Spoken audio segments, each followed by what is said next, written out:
అందరికీ యేసుక్రీస్తు వారి పేరిట వందనాలండి.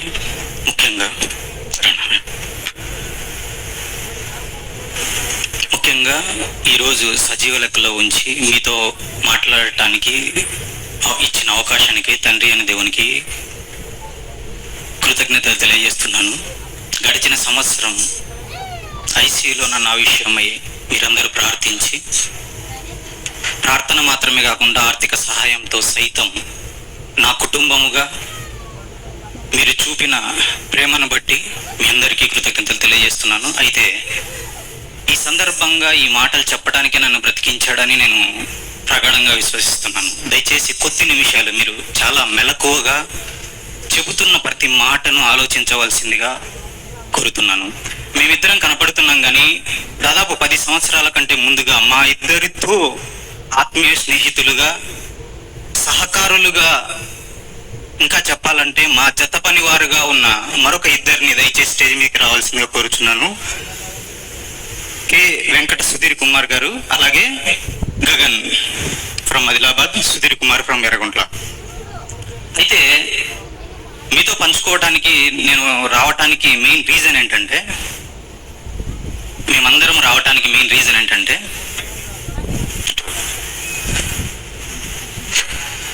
2024 సెమినార్కు మనమందరం వచ్చాము.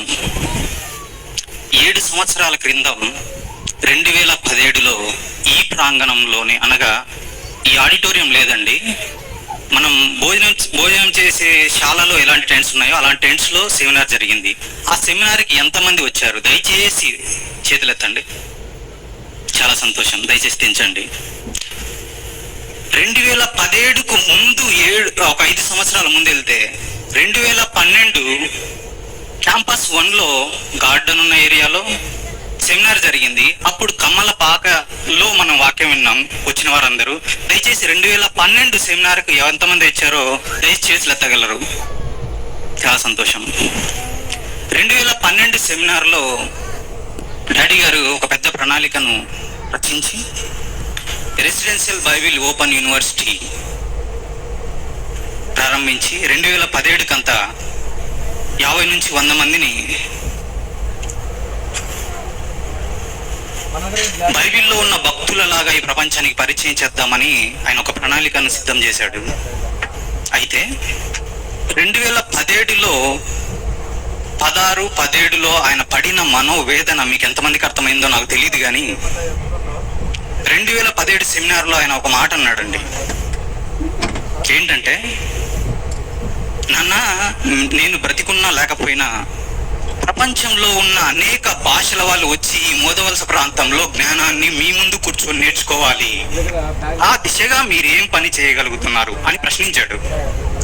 ఆ బాధ్యతను గుర్తు చేయడానికి మేము ముందుకు వచ్చామండి. మేము ఆయన మాట్లాడినప్పుడు 2017లో ఎర్రగుంటలో మీటింగ్ జరగాల్సి ఉంది, కానీ ఇంట్రాక్రేనియల్ ప్రెజర్, మానసిక ఒత్తిడి వలన ఆయన 2017 మేలో జరగవలసిన మీటింగ్కి రాలేక ఆపరేషన్ అవ్వటం వలన 2017లో 18 పోస్ట్ పోన్ అయింది. 2018 ఆయన హాస్పిటల్కి వెళ్ళటానికి ముందు రోజు నేను నారాయణ ప్రార్థన చేసుకున్నాం. ఏంటంటే, తండ్రి, కార్యసాధకమగు మీ క్రియాశక్తిని బట్టి పోరాటానికి సిద్ధపడుతున్నాం. అప్పటికి మాలో ఏమీ లేదు, మేము సాదా సీదా ఆయన వాక్యాన్ని విన్న పిల్లలం అంతే. ఇప్పుడు కూడా వింటూనే ఉన్నాం. కానీ ఒక మాట ఆయన అడిగాం, ఏంటంటే, తండ్రి గారిని ఆయన పడుతున్న, ఆయన వెళ్తున్న మానసిక వేదనను భవిష్యత్తులో తగ్గించడానికి మా వంతుగా మేము కృషి చేస్తాం. దయచేసి ఆయన్ను మా మధ్య ఉంచండి. ఒక్కటే కోరుకున్నాము, ఆయన ఆయా భాషల నుంచి వచ్చి ఈ ప్రాంతంలో నేర్చుకోవటం చూసేంత వరకు ఆయన ఉంచండి.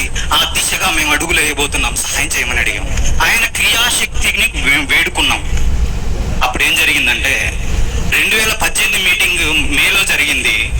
18 నవంబర్ 20వ తారీఖు ఇంగ్లీష్ వాల్యూమ్ 1 సింహగర్జన రూపుదిద్దుకొని మీ ముందుకు వచ్చింది. సుమారు, దయచేసి క్లాప్స్ కొట్టకండి, టైం వేస్ట్ అవుతుంది, కంటిన్యూటీ మిస్ అవుతుంది, వింటున్న వారికి ఇబ్బందిగా ఉంటుంది. ఇక్కడ మనం పొగడుకోవడానికి రాలేదు, మన బాధ్యతను నేర్చుకోవడానికి మనం నిలబడి ఉన్నాం, కూర్చొని నేర్చుకుంటున్నాం. దయచేసి ఆలోచించండి. ఇంగ్లీష్ వాల్యూమ్ 1 నవంబర్ 20వ తారీఖు 3000 బుక్స్ మనం ప్రింట్ చేయగలిగితే, డాడీ గారు ఆ ఒరవడిని అవన్నీ చూసిన తర్వాత సుమారు డాడీ గారు అప్పటికి ఇంకా వెళ్తున్నారు, చాలా మందికి వెళ్తున్నాయి కాబట్టి 1000 బుక్లు సేల్ అయ్యాయండి. తర్వాత ఇంగ్లీష్ వాల్యూమ్ 2 వచ్చింది, ఇంగ్లీష్ వాల్యూమ్ 3 and 4 వచ్చాయి, హిందీ వాల్యూమ్ 1 వచ్చింది, 2 వచ్చింది, తెలుగు వాల్యూమ్ 1 వచ్చింది. అయితే మనలో ఒక ఆసక్తి కొరవడుతుందని నేను భావిస్తున్నాను. ఎందుకంటే కొన్ని లెక్కలు మీ ముందు ఉంచుతాను. ఈ పుస్తకాలన్నిటికీ 2018 నుంచి ఇప్పటి వరకు ఈ వర్క్ విషయంలో సుమారు ఎంత ఖర్చు అయింది తెలుసా? 40 లక్షల నుంచి 50 లక్షలు ఖర్చు పెట్టామండి. ఎవరి దగ్గర చేయి చాచి అడగలేదు, నలుగురం. కారణం ఏంటో తెలుసా? ఆయన బ్రతికున్నప్పుడే ప్రపంచ దేశాల్లో ఉన్న అనేక భాషల వారు వచ్చి ఈ ప్రాంతంలో వాక్యం నేర్చుకోవడానికి రావాలి. కారణం ఏంటి తెలుసా? మనలో ముఖ్యంగా దీనికి మనం ఏం చేయగలం? మీరు ఆలోచించండి, ఏం చేయగలం? 2012 సెమినార్ వచ్చిన వాళ్ళు ఉన్నారు, 2017 సెమినార్ వచ్చిన వాళ్ళు ఉన్నాము, ఇంకా ఇప్పుడు సెమినార్కి వచ్చాము. అప్పుడు వచ్చిన వాళ్ళు ఇంకా రాలేక మధ్యలో ఆగిపోయిన వాళ్ళు చాలా మంది ఉన్నారు. ఇప్పుడు 2024లో వచ్చిన మీరు భవిష్యత్తు సెమినార్లకు రాకుండా ఉండిపోతే లేదా పనుల్లో లేకపోతే పరిస్థితి ఏంటి? 3000లో 1000 సేల్ అయ్యాయి కదా. తెలుగు వాల్యూమ్ 1 అండి 2000 ప్రింట్ చేస్తే 500 మాత్రమే సేల్ అయ్యాయంట. ఇవన్నీ ఎందుకు చెప్తున్నానంటే, మాకు డబ్బు రావాలని మేము చేయలేదండి. ఆ సేల్లో వచ్చిన ₹1 కూడా మేము తీసుకోలేదు. సంఘం మీద భారం ఉండకూడదు, సంఘం కార్యక్రమాల్లో వినియోగించాలని, సంఘానికి అది చేరాలని కోరుకుంటున్నాం. అయితే ఇవన్నీ చేయడానికి కనుక రీజన్ ఏంటి తెలుసా? భారతదేశంలో కాశ్మీర్ నుండి కన్యాకుమారి వరకు సాదాసీదా కూరగాయలు అమ్మే ఒక వితంతు మహిళ తన కొడుకులని IASలుగా మార్చిన సంఘటనలు మీరు పేపర్లలో నిత్యము చూస్తూనే ఉంటారు. ఒక రిక్షా కూలి తన కొడుకును IPSగా మార్చిన ఎన్నో విషయాలు మీరు పేపర్లో చదువుతూ ఉన్నారు. లోకం కోసం, లోక జ్ఞానం కోసం ఇంతగా పరితపించి ఈ లోక జ్ఞానంలో సమాజంలో ప్రయోజనంగా నిలబెడుతుంటే మనం ఏం చేయగలుగుతున్నాం? ఆయన 50 సంవత్సరాల నుంచి కష్టపడి పరిశోధించి విడమరిచి విభజించి చెబుతుంటే మనం వినేసి నేర్చేసుకొని, అవునండి యేసుక్రీస్తు వారు మనకు మాత్రమే తెలుగులోనే ఆగిపోతుంది కానీ భాషాంతరాలను అగాధ లోయలుగా చేసి మహాబలమైన దుర్గాలు కట్టిన సాతాను ఆకాశ మండలంలో దురాత్మల సమూహాలతో పోరాడటానికి మీరు సిద్ధం కాలేరా? మీ పిల్లల్ని సిద్ధం చేయలేరా? ఇంకొక భయంకరమైన విషయం చెప్తానండి మీకు. ఈ సెమినార్లో ఫస్ట్ డే వాట్స్ నెక్స్ట్ అని సురేష్ అన్న మీకు మెసేజ్ చెప్పారు. అయితే ఆ మెసేజ్ విన్న తర్వాత కూడా నేను మళ్ళీ స్టార్స్ తీసుకున్నాను అక్కడ స్టాల్ నుంచి. తెలుగు సింహగర్జన వాల్యూమ్ 1 100 సేల్ అయ్యాయండి. ఇంగ్లీష్ అయితే 10 సేల్ అయ్యాయి. 1, 2 వాల్యూమ్ 2, 3, 4 అయితే అస్సలు సేల్ అవ్వలేదు. హిందీ 1 and 2 అయితే మాకు వద్దనేస్తున్నారంట. నీకు అర్థమవుతుందో లేదో, ప్రారంభ శతాబ్దంలో RBC పిల్లలు వింటున్నారు, మీరు మాట్లాడుతూ వింటున్నారు. 21 సంవత్సరాలకు వాళ్ళు వచ్చి ఒక 6 నెలలు 7 నెలల వ్యవధిలో ఇలా మాట్లాడుతుంటే లోక జ్ఞానాన్ని నేర్పించడానికి వారి పిల్లల టెక్స్ట్ బుక్స్ ఎలా కొంటారండి? మీరు ఎలా చదివిస్తారండి? బుక్ రూపంలో ఉన్నవి ఆడియో రూపంలో వచ్చాయి, ఆడియో విజువల్స్ గా వస్తున్నాయి. పిల్లలకు చేరటానికి మీరు మీ పిల్లలను అలా తర్ఫీజ్ చేయటానికి 21 సంవత్సరాలకు వచ్చే లోపల, ముఖ్యంగా 7 సంవత్సరాల లోపు ఉన్న పిల్లలు 3-4 లాంగ్వేజ్లు సునాయాసంగా నేర్చుకోగలరు. అట్లీస్ట్ ఇంగ్లీష్, హిందీ అయినా నేర్చుకొని ఈ భాషాంతరాలను దాటి తీసుకెళ్ళగలిగే యోధులను మీరు కనలేరా? మీరు కనటానికే దేవుడు మీకు పిల్లల్నిచ్చాడు. ఇప్పుడు మరొక క్వశ్చన్ అడుగుతున్నాను మిమ్మల్ని. ఇక్కడ కూర్చున్న ప్రాంగణంలో కానీ అక్కడ పైన ఆడిటోరియంలో కానీ పిల్లలు కలిగిన తల్లిదండ్రులు దయచేసి చేతులు ఎత్తండి. ఆయన పెట్టిన బాధ్యత ఏంటో తెలుసా? ఆయన వృద్ధాప్యంలో 70 24 సంవత్సరాలు వచ్చినప్పటికీ ఇంకా మన మధ్య ఉండి ఇంకా రేపుతుంటే ఈ జ్ఞానం ఇక్కడే సమాధి అయిపోతుంది తప్ప తెలుగులో సాచురేట్ అయిపోయింది. ఒక తమిళనాడు తీసుకుంటే అక్కడ పుట్టి అక్కడ చదువుకున్న ప్రేమన్న తెలుగు చదవటం రాయటం నేర్చుకొని తమిళ సినిమా గర్జన్ మొత్తం కంప్లీట్ చేసి అక్కడ నెలకొల్పుతున్నాడు. మరి మిగతా భాషల్లో పరిస్థితి ఏంటి? ఎవరు దీన్ని ఇనిషియేటివ్ గా తీసుకొని ముందుకు అడుగులు వేస్తున్నారు? పోనీ మనం చేయట్లేదు. ఈ పుస్తకాలు వచ్చాయి. పుస్తకాలు వచ్చినప్పుడు పిల్లాడికి ఇంగ్లీష్ మీడియం నేర్పించడానికి కూలీ నాలు చేసుకునే మనం ఆపసోపాలు పడి కడుపు కట్టుకొని ఎన్నో ప్రణాళికలు రచించుకొని తినక చదివిస్తున్నారే లోకంలో బ్రతకటానికి, పరలోకంలో బ్రతకటానికి. అసలు మన తండ్రి దగ్గరికి తేటగా బోధించి నిత్య జీవనానికి నిర్ణయింపబడిన ప్రతి వారిని ఆయా భాషలలో నుంచి తీసుకొచ్చి సంఘముతో ఉండి ఆయా భాషలలోనికి దేవుని జ్ఞానాన్ని చివరి వరకు తీసుకెళ్ళగలిగే యోధులను తయారు చేయటానికి మీ పని ఏంటి? ఏం చేస్తున్నారు? మీరు ఆలోచించండి.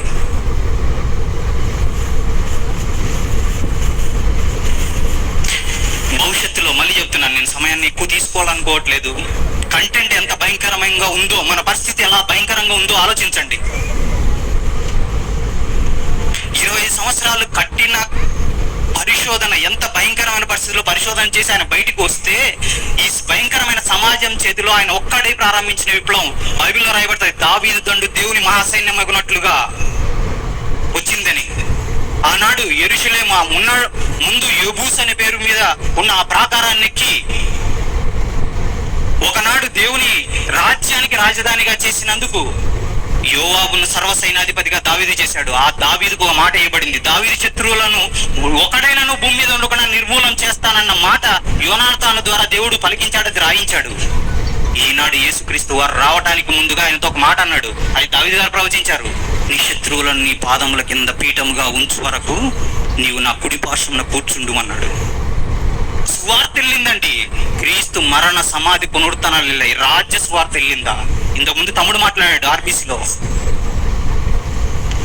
బైబిల్ సైంటిస్ట్ గా చంద్రుని గురించి, సెలెనాలజీ గురించి ఇంత అద్భుతంగా మాట్లాడినప్పుడు ఒక 21 సంవత్సరాల యువకుడు, 21 సంవత్సరాల పైబడిన యువకుడు 6 నెలలు 7 నెలలు తరబిది పొందిన వ్యక్తి ఇలా మాట్లాడుతున్నప్పుడు చిన్నప్పటి నుంచి ఈ కంటెంట్ ని మీరు మీ పిల్లలకు ఉగ్గుపాలతో, ముఖ్యంగా మళ్ళీ చెబుతున్నాను, డాడీ గారి మెసేజ్లు ఎన్ని ఉన్నాయి తెలుసా మీకు? స్టాల్లో ఇంతవరకు మేము కలెక్ట్ చేసినవి 1,00,000 రూపాయల మెసేజ్లు ఉన్నాయండి. ఆ మెసేజ్లు జస్ట్ ఒక ఎగ్జాంపుల్ చెప్తాను. ఒక 2 సంవత్సరాల యువకుడు 4 సంవత్సరాలు పని పాట ఏమీ లేకుండా తినటము కూర్చోవటము, రోజుకి 14 నుండి 15 గంటలు చదివిన వ్యక్తి ఆలోచన ఎలా ఉందో నాకు తెలుసండి. అలాంటిది ఒక ఐఏఎస్ కోసం, ఆఫ్టర్ ఆల్ ఐఏఎస్ కోసం ఇలా ప్రాకులాడుతున్నారు. దేవుని జ్ఞానాన్ని సంపాదించి నేర్చుకుని ప్రపంచాన్ని అందించడానికి మీ వంతు మీరు, మీ పిల్లలు ఏం చేయగలుగుతున్నారు? ఒకనాడు న్యాయాధిపతుల్లో యెహోవాను, ఆయన ఇశ్రాయేళ్ల కోసం చేసిన కార్యములను ఎరుగరితనం ఎలా పుట్టిందో, ఈనాడు మీరు దీనికోసం ప్రణాళిక వేసి ఈ పుస్తకాలను కానీ, ఈ ఆడియోలను కానీ, ఈ వీడియోలను కానీ మీ పిల్లలకు నేర్పించి సిద్ధులుగా, యోధులుగా, ఆసక్తిని రేపుకునే యోధులుగా చేయకపోతే 2-3 తరాలలో ఈ బైబిల్ విశిష్టతను ప్రపంచ వేదికల మీద జ్ఞానులని కొట్టుమిట్టాడుతూ అతిరథ మహారాజులుగా చలామణి అవుతున్న వారి బొర్రలు బద్దలు కొట్టి ప్రపంచ వేదిక మీద పతాక స్థాయిలో శిఖరాగ్రాన ఈ బైబిల్ విశిష్టతను చూపించడానికి ఒక చిన్న శాంపుల్ డైనోసార్స్ గురించి ఈ బుక్లెట్స్ మీ ముందుకు వచ్చాయి. ఈ చిన్న పేజీ సింహగర్జన ప్రమోషన్ కి గానీ జస్ట్ ఈ బుక్లెట్ రాయటానికి ఇంట్రొడక్షన్ మన కోయట్ సురేష్ అని ఇచ్చాడు. ఈ బుక్లెట్ ఇంచుమించు ఇంగ్లీష్ లోను, తెలుగులోను, కన్నడలోను, ఒడియాలోను, హిందీలోను, తమిళ్లోను, మలయాళంలో కూడా సిద్ధంగా ఉంది. ఇప్పటికీ 5 లాంగ్వేజ్లో సిద్ధమైపోయింది. బార్డర్స్ లో ఉన్న వారు ఎవరైనా దీన్ని ఇనిషియేటివ్ గా తీసుకొని ఆంధ్ర కర్ణాటక బార్డర్లో ఉన్న కన్నడ ప్రజలకు ఇవ్వటానికి, తమిళనాడులో ఉన్న వాళ్ళు తమిళనాడులో తీసుకెళ్ళటానికి, ఈవెన్ ఒడియాలో ఉన్న వాళ్ళు ఒడియాలో తీసుకోవడానికి కొంతమంది ప్రయత్నిస్తున్నారు. మిగతా వాళ్ళుగా మీరు ఏం చేస్తున్నారు? వీటన్నిటి కోసం ఇంత ఖర్చు పెట్టి అడుగుతున్నాం అడుగుతున్నామని అనుకోవద్దు, అమ్ముడు పోలేదని అడుగుతున్నామని అనుకోవద్దు.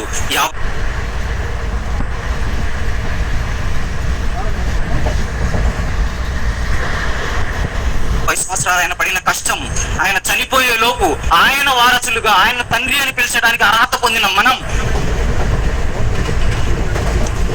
ఆయన ప్రశాంతంగా పరదేశంలోనికి విశ్రాంతి పొందే స్థలానికి వెళ్ళాలన్నా వద్దా? మీ వంతుగా మీరేం చేస్తారో ఆలోచన. ఈ ఒక్కరోజు 5 నిమిషాలు కాదండి, ఈ ప్రణాళిక సుమారు 2012 నుంచి వేసుకుంటూ వస్తే ఇప్పటికి ఈ దిశగా వచ్చింది.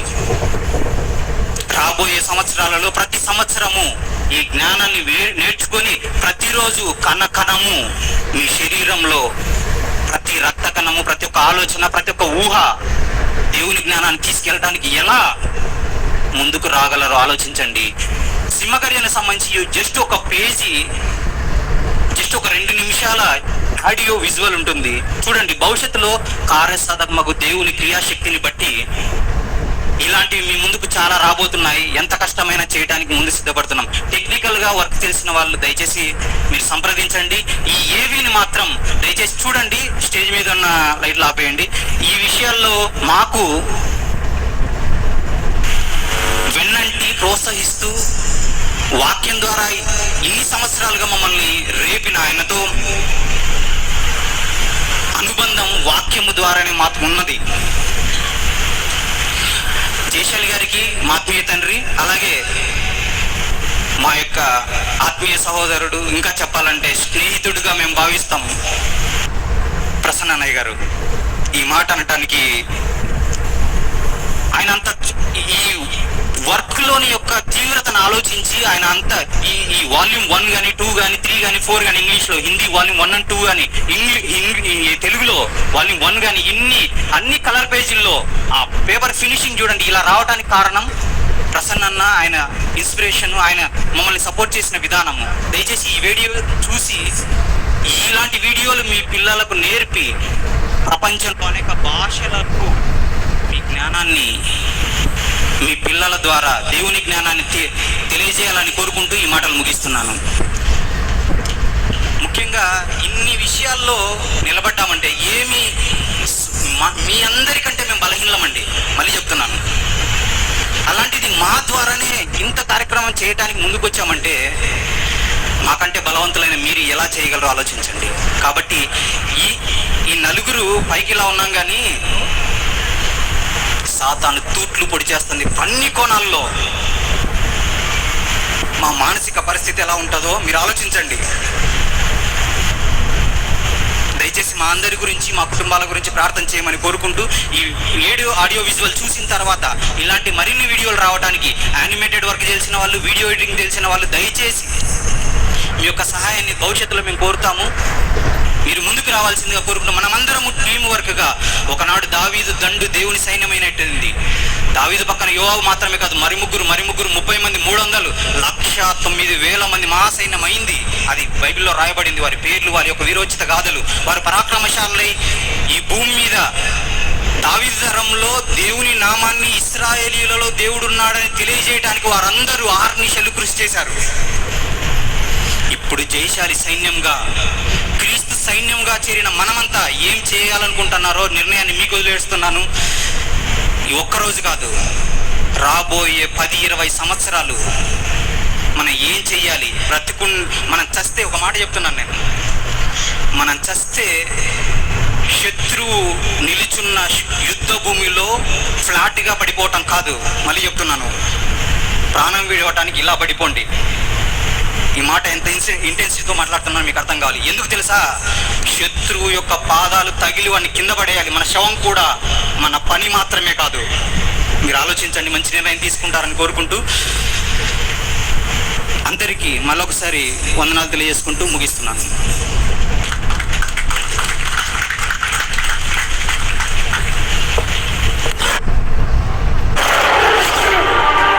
Truth behind the extinction of dinosaurs. Does it get turned to be the fact